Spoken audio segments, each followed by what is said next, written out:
Hey, brother and sisters.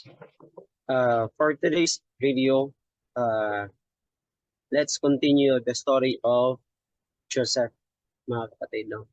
Napakaganda ng istorya ni Joseph.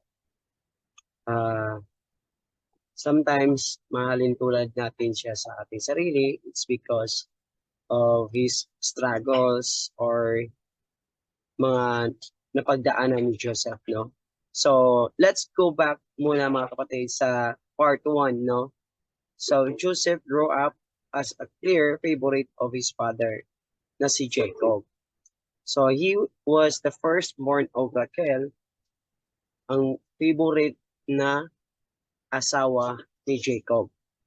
That is Raquel. So by the way, Jacob have 4 uh, wives, no? So Jacob's favorite wife, who had passed away giving birth to her second child, na si Benjamin. So in a showy display of love for Joseph and uh, para mapakita niya yung love niya, no, so ayun, so Jacob gave him a special coat of many colors. So different colors yun, mga kapatid. So Joseph, 10 half brothers, lost his special status. So they were born to Leah, whose father Laban had tricked Jacob into marrying. Sadly, so Jacob did not love Leah as much as he did Raquel. So again, brothers and sisters, so in part 1, so ang mahal talaga ni Jacob ay si Raquel. So since uh, we back sa story of Jacob in sino ba yung kapatid niya? I forgot. Esau. Right. So, si Esau yung favorite ni Isaac. Pero, dinaya ni Jacob yung kapatid niya. And sad to say, it's happened, no, sa buhay din ni Jacob. So, mahal niya si Raquel. Tapos, uh, sabi ni Laban, the father of Raquel and Leah, na pagtatrabahoan niya. In that time, sa pagtrabaho ni Jacob, dinaya din siya. Nagkaroon ng trick, no? Kasi sa tradisyon nila, mga kapatid, before got married ang youngest, kailangan mo ng mauna yung panganay. So ayun, yan yung tradisyon nila noon, mga kapatid.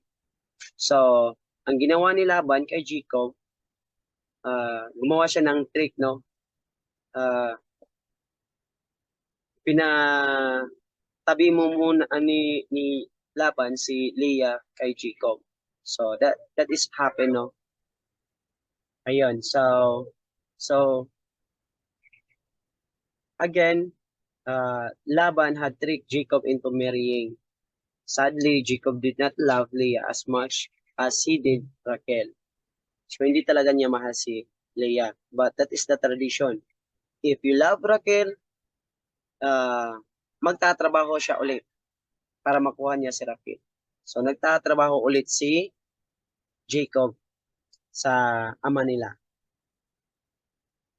So, even more frustrating to Joseph brothers were his grandiose dreams. He once dreamed 11 bundles of grain. So ito yung dream niya 11 bundles of grain. Each representing one of his brothers bow to his bundle. In other dream, which Joseph faithfully recounted, the sun representing his father, and the moon his mother, and 11 stars. No gazing here. All bow to him with his beautiful coat, preferential treatment, and dreams of greatness. Joseph was a marked man as far as his brothers were concerned. Sorry, ni Joseph. So it is a treacherous plotting, no? So one day, Jacob sent Joseph to take supplies to his brothers who were away herding sheep. So when he found them in a place called Dothan, the majority of Joseph's jealous brothers wanted to kill him and threw his body into an empty well. So one of the brothers, Reuben, urgent restraint and suggested he simply throw Joseph alive into the well. Reuben secretly planned to return later to rescue his dreamer brother and bring him back to their father.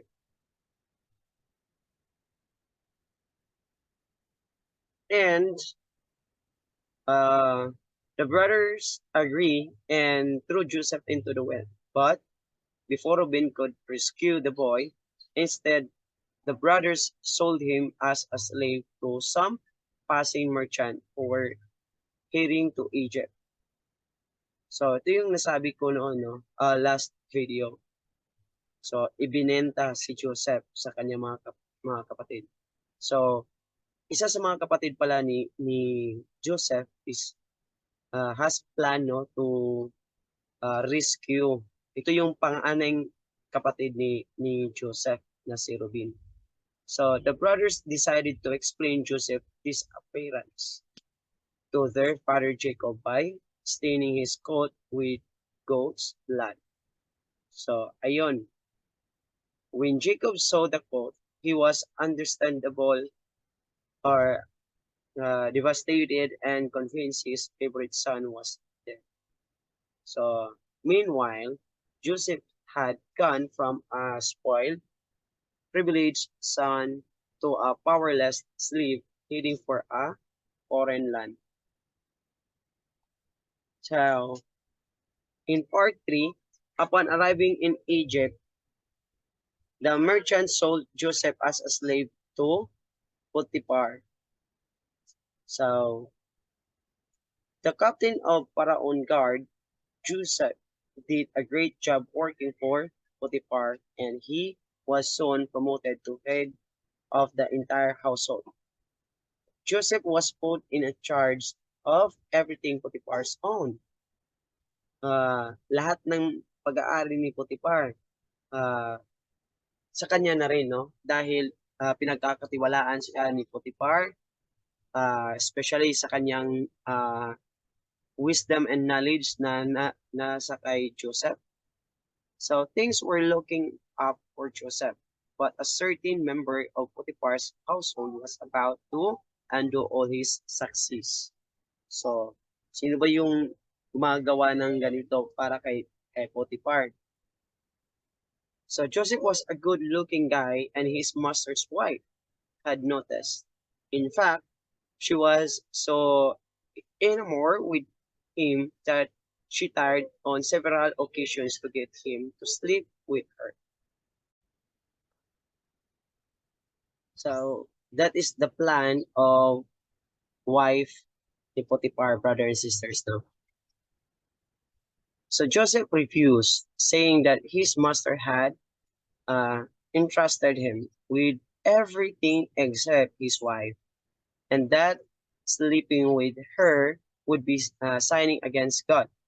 So the temptress didn't give up, though she concerned him one day and grabbed his cloak when he tried to run away. Cloak in hand, Potiphar's wife claimed to the man of the household that Joseph had tried to rape her.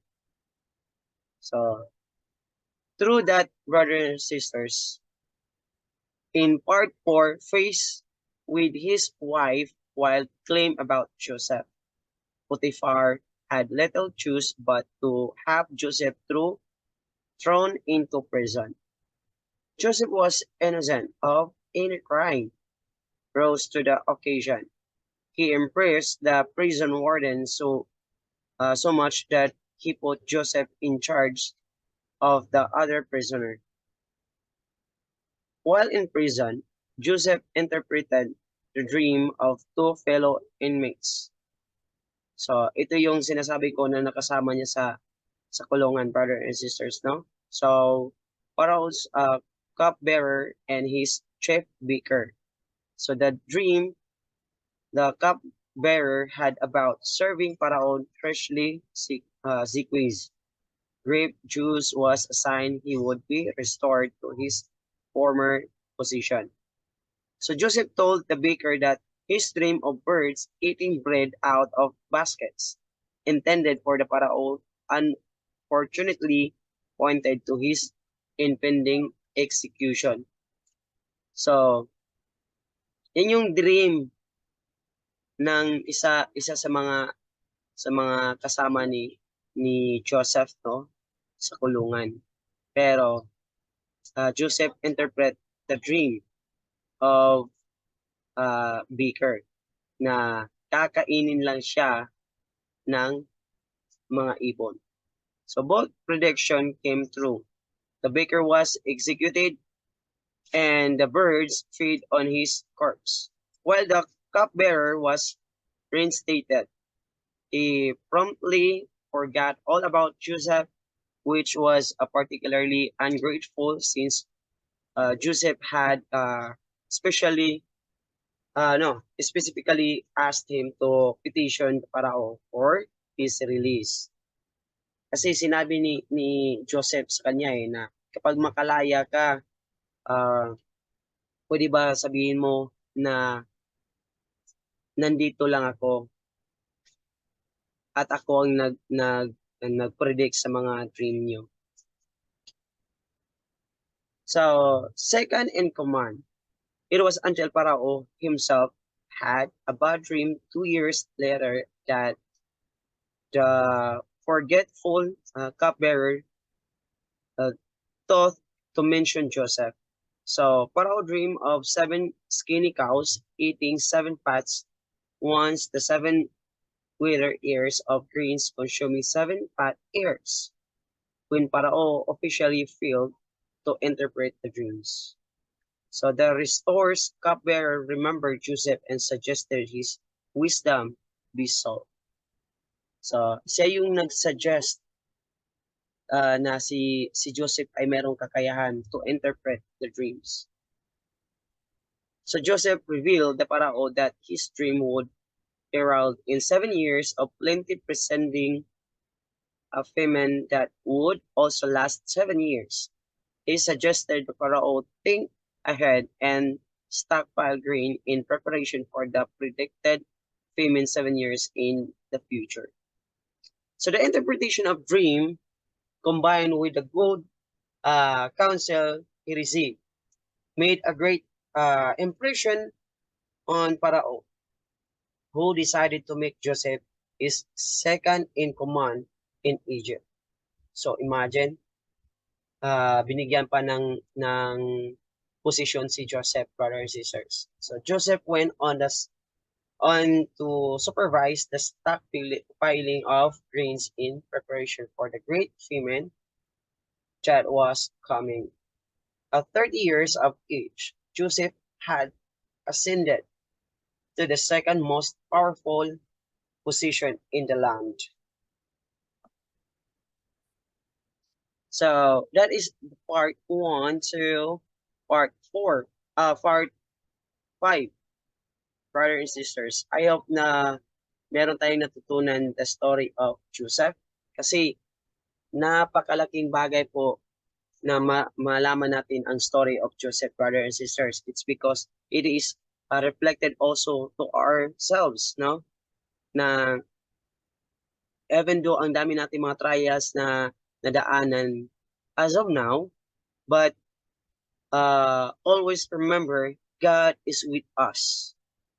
Always remember God will provide.